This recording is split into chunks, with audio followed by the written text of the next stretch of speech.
Hello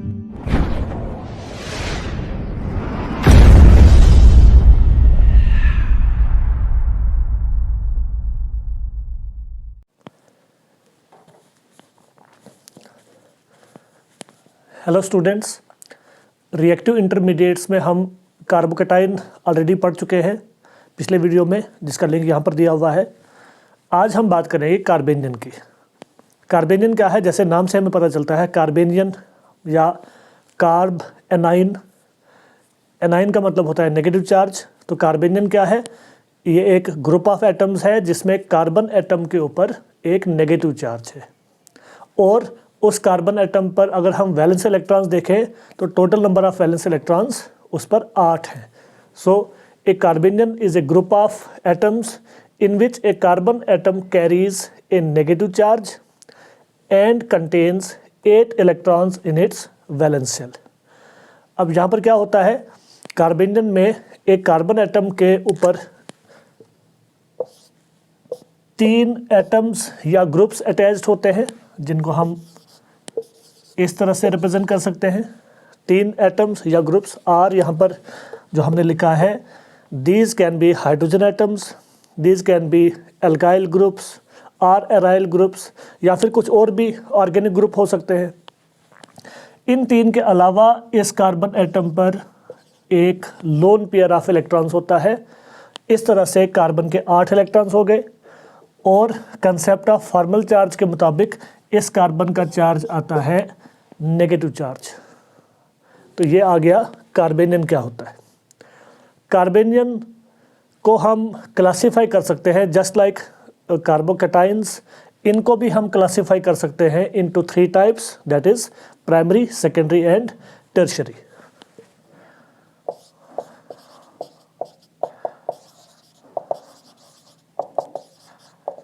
Classification of carbanion can be done into 3 types: primary, secondary and tertiary। और ये classification भी इसी base पर है कि जिस कार्बन एटम के ऊपर नेगेटिव चार्ज है, वो कार्बन अगर प्राइमरी कार्बन होगा तो वो प्राइमरी कार्बेनियन कहलाएगा, और अगर वो कार्बन सेकेंडरी होगा तो सेकेंडरी कार्बेनियन कहलाएगा, और अगर वो कार्बन टर्शियरी होगा तो टर्शियरी कार्बेनियन कहलाएगा।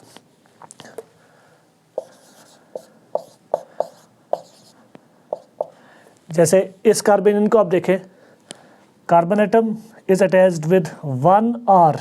यहाँ पर ये जो आर होगा ये एल्काइल या एराइल ग्रुप हो सकता है, या कोई भी ऐसा ग्रुप जिसका कार्बन एटम इस कार्बन के साथ अटैच्ड हो। तो ये कार्बन प्राइमरी हो गया, इसका मतलब ये एक प्राइमरी कार्बेनियन है। सेकेंडरी कार्बेनियन को हम इस तरह से ड्रा करेंगे, since this carbon is secondary carbon, therefore ये सेकेंडरी कार्बेनियन हो गया। और सिमिलरली अगर 3 एल्काइल या एराइल ग्रुप्स जुड़े हों नेगेटिवली चार्ज्ड कार्बन के साथ, तो उस केस में उसे हम टर्शियरी कार्बेनियन कहेंगे, राइट।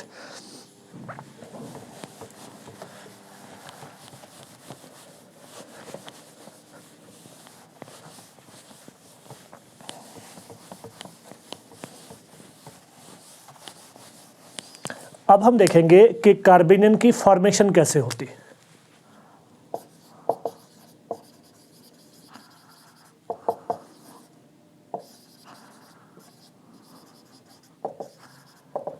Formation of कार्बेनियन। कार्बेनियन का मतलब है कार्बन के ऊपर नेगेटिव चार्ज आना चाहिए, और वो कैसे आएगा?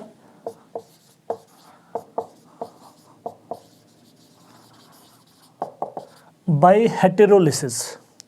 कार्बन के किसी बॉन्ड की अगर हेटेरोलिसिस हो जाए, लेकिन इस तरह से हो कि जो इलेक्ट्रॉन पेयर है वो कार्बन के ऊपर आ जाए, और जो दूसरा एटम कार्बन के साथ लिंक्ड है इलेक्ट्रॉन पेयर वहां पर ना जाए, तो ऐसा heterolysis in which electron pair shifts to the carbon atom इस हेटेरोलिसिस से कार्बन के ऊपर एक नेगेटिव चार्ज आ जाएगा और कार्बेनियन बन जाएगा। जैसे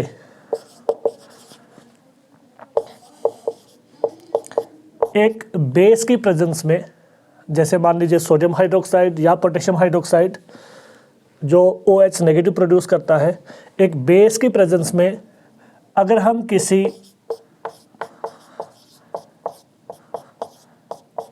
एल्डिहाइड में देखें, ये एक एल्डिहाइड है CH3C डबल बॉन्ड OH,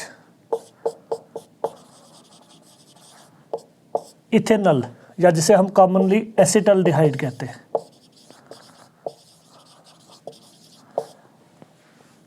तो इस बेस की प्रेजेंस में इस इथेनॉल का ये जो अल्फा कार्बन है, अल्फा कार्बन के ऊपर जो हाइड्रोजन होता है, इस कार्बन का इस हाइड्रोजन के साथ बॉन्ड ब्रेक हो जाता है हेटेरोलिसिस से, मतलब इलेक्ट्रॉन पेयर किस पे आ जाता है, कार्बन के ऊपर, और हाइड्रोजन यहाँ से निकलता है इन the form of H positive, और ये H पॉजिटिव इस OH नेगेटिव के साथ जुड़ जाता है। आप जानते हैं एक बेस की टेंडेंसी होती है एक H पॉजिटिव को एक्सेप्ट करने की, तो ये OH नेगेटिव H पॉजिटिव के साथ मिल जाएगा to form H2O water molecule, और यहाँ पर बाकी क्या रह जाएगा, इस कार्बन के ऊपर एक लोन पेयर और साथ में C डबल बॉन्ड OH, चूँकि कार्बन के ऊपर लोन पेयर आ गया इस वजह से इस पर एक नेगेटिव चार्ज क्रिएट हुआ, और साथ में क्या बना, एक वाटर मॉलिक्यूल। ये जो कंपाउंड यहाँ पर बना है या ये जो स्पीशी बनी है, इसको हम कंपाउंड नहीं कहेंगे, एनाइन कहेंगे। इस एनाइन को हम कार्बेनियन कहेंगे।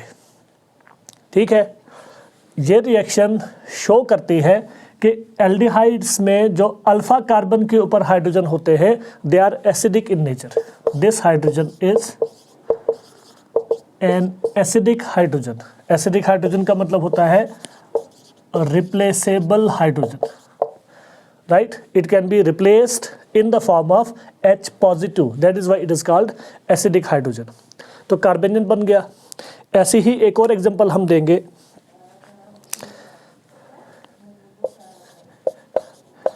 एक बेस है NH2 नेगेटिव, इसका नाम है अमाइड आइन। अमाइड आइन एक बहुत ही स्ट्रांग बेस है। इस अमाइड आइन की रिएक्शन अगर हम करें एक एल्काइन के साथ, एसिटाइलिन या इथाइन, कॉमनली इसको एसिटाइलिन कहा जाता है, तो इस अमाइड की वजह से इथाइन में भी वही होगा, मतलब कार्बन हाइड्रोजन बॉन्ड की हेटेरोलिसिस और इलेक्ट्रॉन पेयर कहाँ चला जाएगा, कार्बन के ऊपर, और ये H निकलेगा इन the form of H positive, और वो जुड़ जाएगा इस NH2 नेगेटिव के साथ। NH2 नेगेटिव H पॉजिटिव जुड़कर क्या बना देंगे, अमोनिया NH3, और इस कार्बन के ऊपर आ जाएगा एक लोन पेयर, जिस वजह से इसका चार्ज हो जाएगा नेगेटिव, प्लस क्या बना, प्लस बना अमोनिया। तो ये जो बना है दिस इज इथाइनाइड आइन। इथाइनाइड, इथाइन से बना है, एक एनाइन बना है, तो नाम आ जाएगा इथाइनाइड आइन विच इज ए कार्बेनियन। तो इस तरह से कार्बेनियन की फॉर्मेशन होती है। इन दोनों केसेस में आपने देखा हेटेरोलिसिस हुआ और इलेक्ट्रॉन पेयर किसके ऊपर शिफ्ट हुआ, कार्बन के ऊपर शिफ्ट हुआ, जिस वजह से कार्बन पर नेगेटिव चार्ज क्रिएट हुआ, राइट?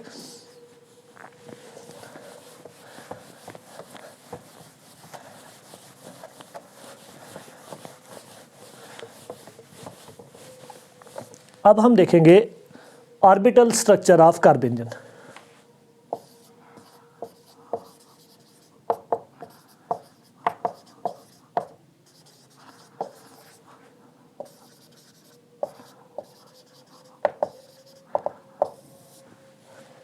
कार्बेनियन में जो नेगेटिवली चार्ज्ड कार्बन होता है उसकी हाइब्रिडाइजेशन होती है sp3।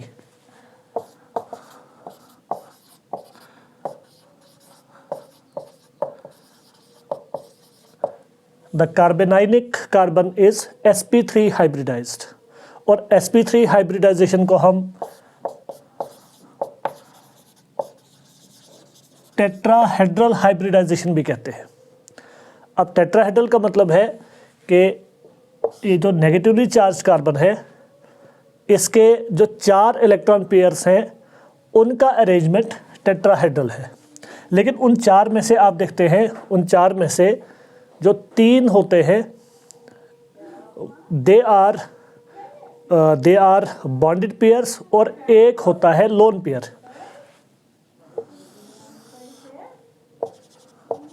एक ऑर्बिटल है जिसमें 2 इलेक्ट्रॉन्स हैं, जिसने बॉन्डिंग में पार्टिसिपेट नहीं किया है, विच इज़ अनशेयर्ड, और बाकी के 3 हैं शेयर्ड। इस तरह से स्ट्रक्चर होगा कार्बेनाइनिक कार्बन का। This is the negatively charge carbon. ये जो 4 पेयर है, 3 बॉन्डेड पेयर और एक लोन पेयर, ओवरऑल अरेंजमेंट जो बनता है दैट इज़ टेट्राहेड्रल। लेकिन अगर हम शेप की बात करेंगे, जैसे कि आप जानते हैं शेप में हम सिर्फ बॉन्डेड पेयर्स का या बॉन्ड्स का अरेंजमेंट बताते हैं स्पेस में क्या है, तो उस हिसाब से आप देखें तो इसकी शेप है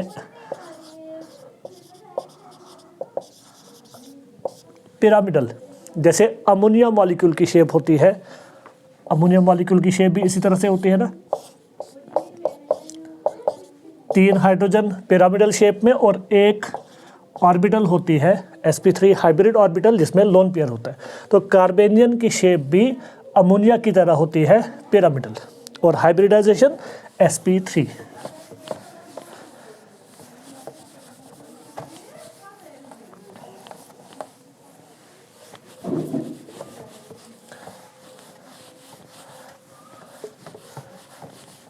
अब देखेंगे स्टेबिलिटी और रिएक्टिविटी ऑफ कार्बेनियन।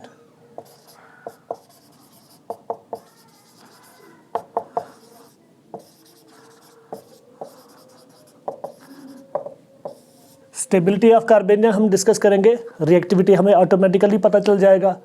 रिएक्टिविटी स्टेबिलिटी के साथ इन्वर्सली रिलेटेड है, मतलब जितनी ज़्यादा स्टेबिलिटी उतनी कम रिएक्टिविटी, एंड वाइस वर्सा। तो कार्बेनियन की स्टेबिलिटी अगर हम देखें,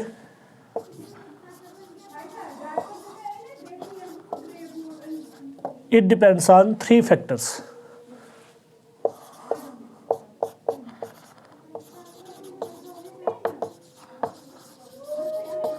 इंडक्टिव इफेक्ट, रेजोनेंस,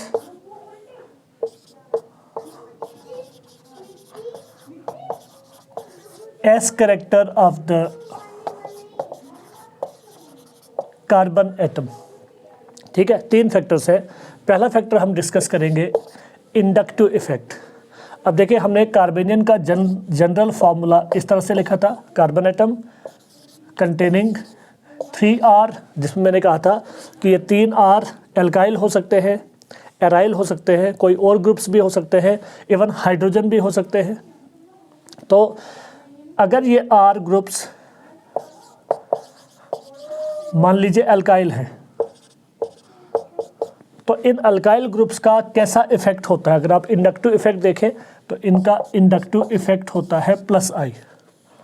अब +I इफेक्ट की वजह से क्या होगा, ये R ग्रुप क्या करेंगे, इलेक्ट्रॉन्स डोनेट करेंगे, और इलेक्ट्रॉन डोनेट करके इस कार्बन के नेगेटिव चार्ज पे क्या इफेक्ट होगा, एल्काइल ग्रुप्स इलेक्ट्रॉन डोनेट करके कार्बन का नेगेटिव चार्ज फर्दर इंक्रीज कर देंगे, उसकी इलेक्ट्रॉन डेंसिटी को और ज़्यादा बढ़ा देंगे, और जब चार्ज बढ़ता है तो स्टेबिलिटी कम हो जाती है। जैसे आपने कार्बोकेटाइन में देखा था, वहाँ पर ये अल्काइल ग्रुप क्या करते हैं, कार्बन के पॉजिटिव चार्ज को डिक्रीज कर देते हैं, इस तरह से वो उनको स्टेबलाइज करते हैं। लेकिन यहाँ पर चूंकि कार्बेनियन में कार्बन के ऊपर नेगेटिव चार्ज है, तो अल्काइल ग्रुप की वजह से क्या होगा, ये नेगेटिव चार्ज बढ़ जाएगा, जिसकी वजह से कार्बन या कार्बेनियन डिस्टेबलाइज हो जाता है। डिस्टेबलाइज हो जाता है। तो जितने ज़्यादा अल्काइल ग्रुप्स जुड़े होंगे कार्बेनियन के साथ वो उतना ज़्यादा उसको डिस्टेबलाइज करेंगे या उतनी स्टेबिलिटी को डिक्रीज कर देंगे। अब ज़रा आप देख लीजिए, 4 किस्म के कार्बेनियन की हम बात करेंगे। 4 किस्म इसलिए कह रहा हूँ क्योंकि हम मिथाइल कार्बेनियन को अलग से डिस्कस करते हैं।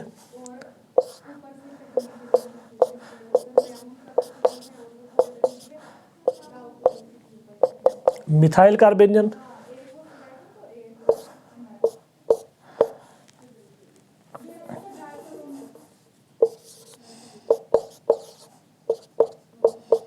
प्राइमरी कार्बेनियन,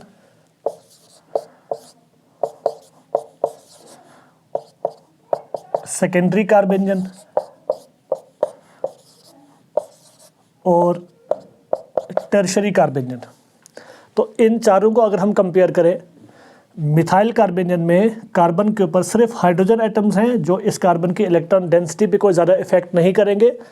यहाँ पर ये एक R है जो इलेक्ट्रॉन डेंसिटी बढ़ाकर उसको डिस्टेबलाइज करेगा। यहाँ पर 2 R ग्रुप्स हैं जो कार्बेनियन को डिस्टेबलाइज कर रहे हैं और यहाँ पर 3 R ग्रुप हैं जो कार्बेनियन को डिस्टेबलाइज कर रहे हैं। तो सबसे ज़्यादा डिस्टेबलाइज्ड टर्शरी कार्बेनियन है और सबसे कम डिस्टेबलाइज, या हम कहेंगे सबसे ज़्यादा स्टेबल कौन है, मिथाइल कार्बेनियन।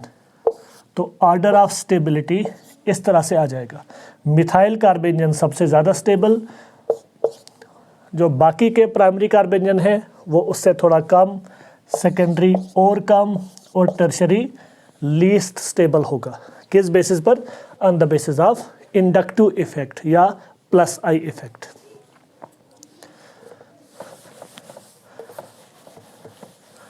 दूसरा फैक्टर है रेजोनेंस। अगर कार्बेनियन एक डबल बॉन्ड के एडजेसेंट है, जैसे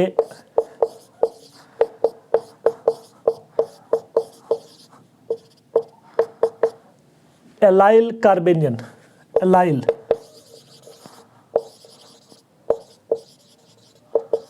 इसमें आप देख सकते हैं carbanion is adjacent to a carbon carbon double bond. तो यहाँ पर क्या होगा, इस कार्बन के नेगेटिव चार्ज या इसके लोन पेयर और इस पाई बॉन्ड के बीच एक रेजोनेंस होगा। कुछ इस तरह से इलेक्ट्रॉन्स की डीलोकलाइजेशन हो जाएगी।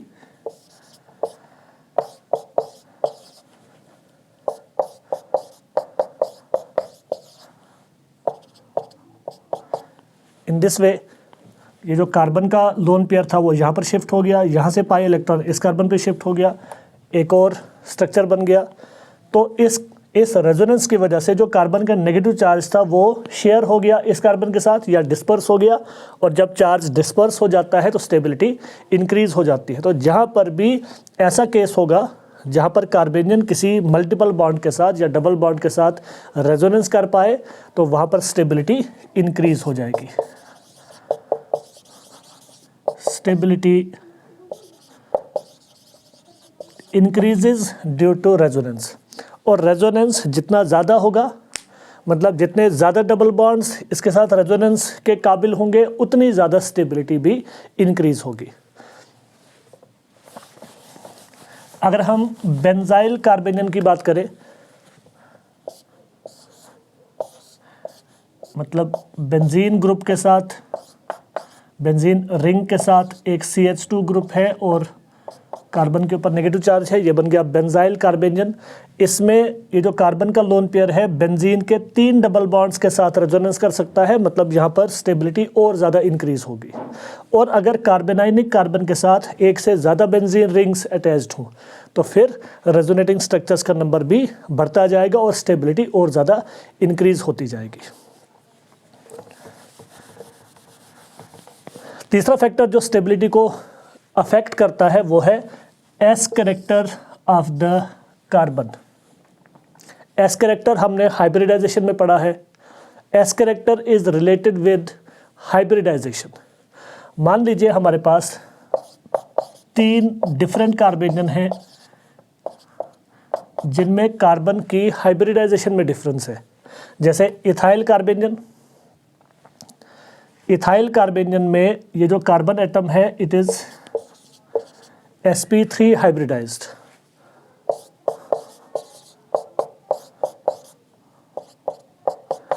अब ये है विनाइल कार्बेनियन। विनाइल कार्बेनियन, कार्बन की हाइब्रिडाइजेशन यहाँ पर sp2 है, और इस कार्बेनियन को आप देख लीजिए,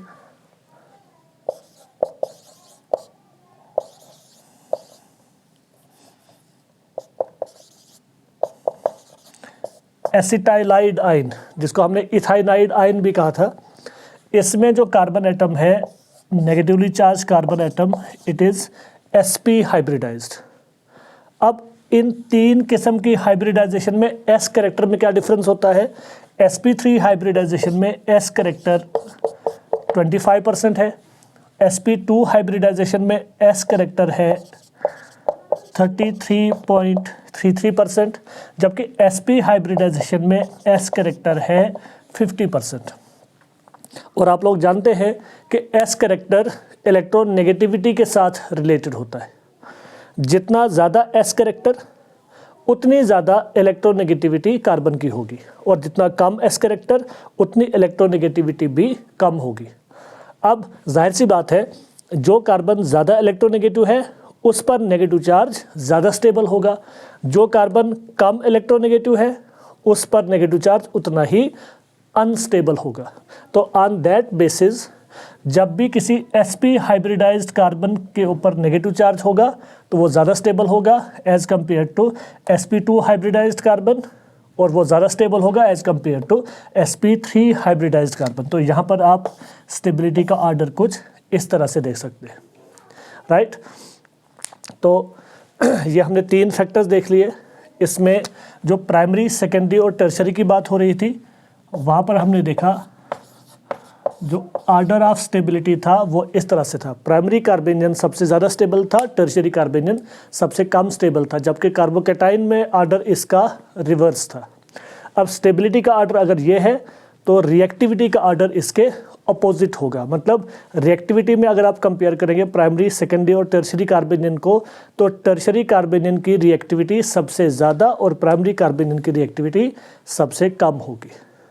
होप आपने ये टॉपिक समझ लिया है। इस टॉपिक के बारे में अगर किसी को कोई क्वेश्चन हो तो मेरे व्हाट्सएप नंबर पे, जो अभी यहाँ पर अपीयर हो रहा है, इस व्हाट्सएप नंबर पे आप मुझे कांटेक्ट कर सकते हैं। ओके।